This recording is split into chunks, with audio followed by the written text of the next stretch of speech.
സംഘാടകർക്കുണ്ടായ ഗുരുതര പിഴവ്. Uma Thomas MLA വീണത് 15 അടി താഴ്ചയിലേക്ക്. ശ്വാസകോശത്തിനും തലച്ചോറിനും ഗുരുതര പരിക്ക്. റെനെ മെഡിസിറ്റിയിൽ വിദഗ്ധ ഡോക്ടർമാരുടെ നിരീക്ഷണത്തിൽ വെന്റിലേറ്ററിൽ.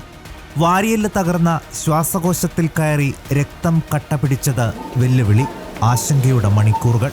എന്നാൽ ഡോക്ടർമാരെ പോലും അത്ഭുതപ്പെടുത്തി ഫീനിക്സ് പക്ഷിയെപ്പോലെ ഉമാ തോമസിന്റെ ഉയിർത്തെഴുന്നേൽപ്പ്. പുതുവർഷ ദിനത്തിൽ തന്നെ ആശങ്ക അകന്നുവെന്ന വാർത്ത ഡോക്ടർമാർ പങ്കുവച്ചു.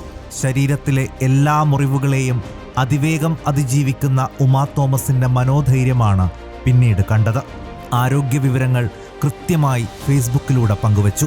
മുഖ്യമന്ത്രിയും ഗവർണറുമടക്കം നാനാതുറകളിലുള്ളവർ ആശ്വാസവാക്കുകളുമായി നേരിട്ടെത്തി. അതിന്റെ ചിത്രങ്ങൾ കാണുമ്പോൾ തന്നെ ഈ വിഷ്വൽസ് വരുന്നത്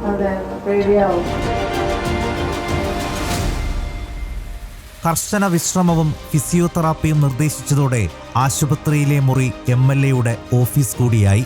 അപകടത്തിനു മുൻപ് പങ്കെടുക്കാമെന്നേറ്റ പരിപാടികളിലെല്ലാം ആശുപത്രി കിടക്കയിൽ നിന്ന് ഓൺലൈനായി പങ്കെടുത്തു.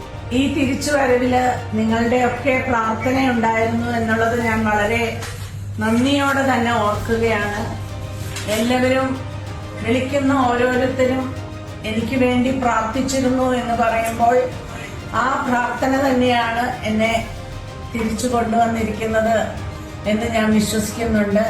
ഒടുവിൽ 46 ദിവസത്തിനു ശേഷം ആശുപത്രി വിടുന്നു.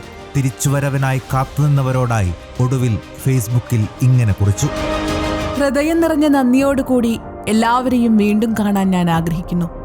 വീണ്ടും നമുക്ക് ഒത്തുചേരാം. ആ നിമിഷങ്ങൾക്കായി കാത്തിരിക്കുന്നു. നിങ്ങളുടെ എല്ലാ സ്നേഹത്തിനും കരുതലിനും വീണ്ടും നന്ദി.